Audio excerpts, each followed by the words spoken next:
Let's turn "I'll for sure get to it by the end of the year" into something you'll feel good about tackling this afternoon. Hi, I'm AJ Ayers, and I write the Substack Money Changes Everything. Why most money goals fail and how to fix that.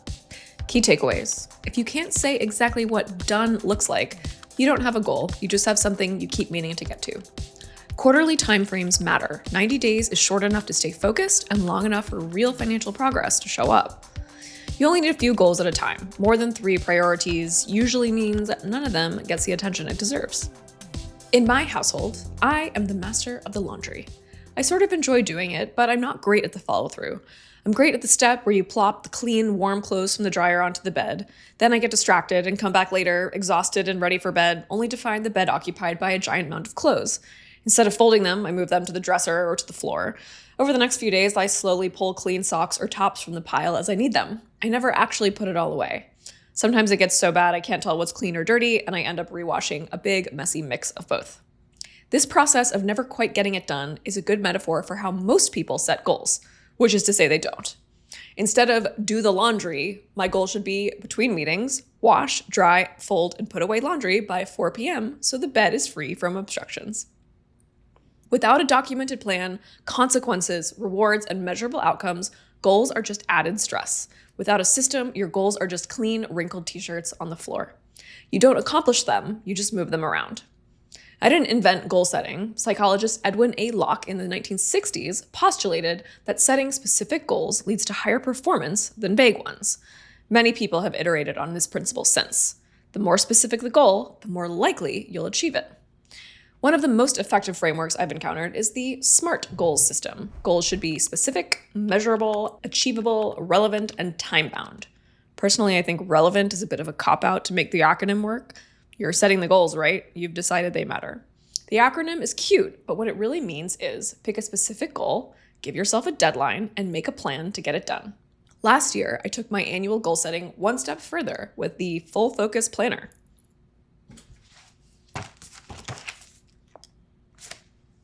It's a pricey little notebook, about $50 per quarter. Each quarter you pick a few goals, usually 3. The constraint makes the trade-offs clear. Writing them down turns it into a bit of a game. I'm weirdly accountable to this physical object I have to write in.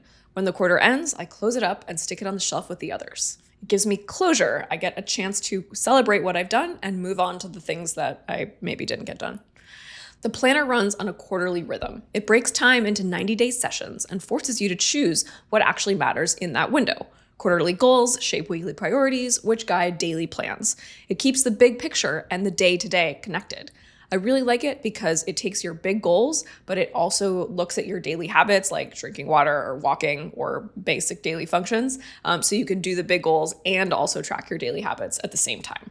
So you're not deciding from scratch every morning. The pages keep you honest. For 2026, I have 2 clear objectives. First, make my book, Creative Money: New Financial Rules for Artists, Innovators, and Misfits, a New York Times bestseller. That means selling thousands of copies in the first week. You're going to buy a copy, right? Second, reach 10,000 Substack subscribers. More subscriber means more readers motivated to shell out $20 or so for the book, right? That's the annual goal. In Q1, that means writing Substack essays worth forwarding to 10 friends and gearing up to publicize the book. I'm still working out how to measure success on that quarterly. But enough about me. Let's get you some really smart goals. This is a money newsletter. The point is not that you buy a planner or care about my own book goals. It's that you stop treating your money goals like that pile of laundry you keep moving around and instead start giving them some structure. Most people's money goals sound like this: save more, start a business, spend less, invest better, get out of debt, feel less stressed. Those aren't goals, those are wishes. A real money goal has to answer 3 questions. What exactly are you trying to change? By how much? And by when? If you can't measure it, you can't finish it. And if you can't finish it, it becomes another source of guilt. So instead of save more, a better money goal might be increase my emergency fund from $8,000 to $12,000 by the end of Q2. Instead of get better with spending, it might be reduce discretionary spending by $500 a month for the next 90 days. Specific numbers give your brain something to work with. Timelines create urgency. Pick no more than 3 money goals for the next quarter. Choose the ones that would actually change how you feel. The ones where success would reduce stress or buy you back peace of mind. There's one more tip I like from the Full Focus Planner people. It's to set a reward. Big rewards that match the goal. If you pay off all your credit card debt that you've been carrying around for 3 years, you should do something fucking nice for yourself. That's amazing. Let me get you started with a goal planning example.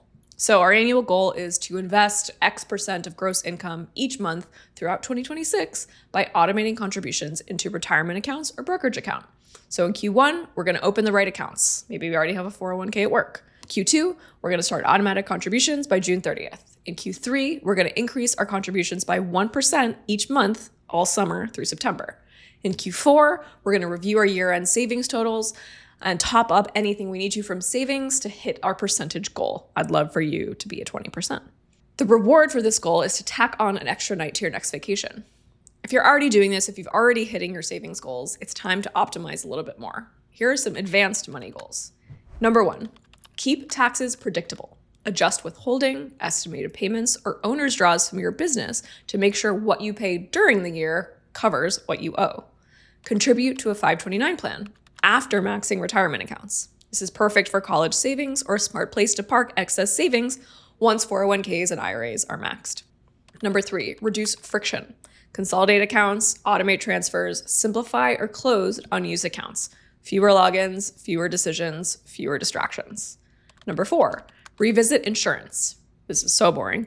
Review your deductibles, limits, and premiums across all coverage once a year. If your household income relies on one person's income, you need life insurance on that person. This one is boring, but so necessary. Number 5, get your estate plan done. If you have kids, property, or a business, you absolutely need a will, probably some trusts too. I wrote a guide to help you get through it. Honestly, the reward picking is the hardest part for me. Here's a list if you need inspiration.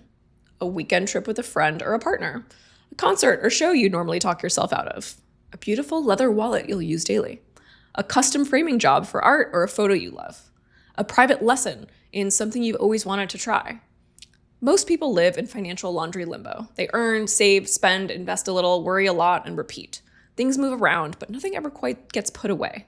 And because nothing is clearly done, it's hard to feel proud of your progress. This framework forces you to actually decide what done looks like and give yourself a time frame to get there. Maybe we should rename SMART goals to dumb goals. D for deadline driven, a real end date, not someday. U for unpacked into quarterly steps. That one's a bit of a reach. You know exactly what needs to happen each quarter. M for measured. Progress shows up in numbers. And B for boring. So simple, you don't need a spreadsheet to track it. Good goals force trade-offs. They stop you from pretending everything is equally important. Let's turn I'll for sure get to it by the end of the year into something you'll feel good about tackling this afternoon.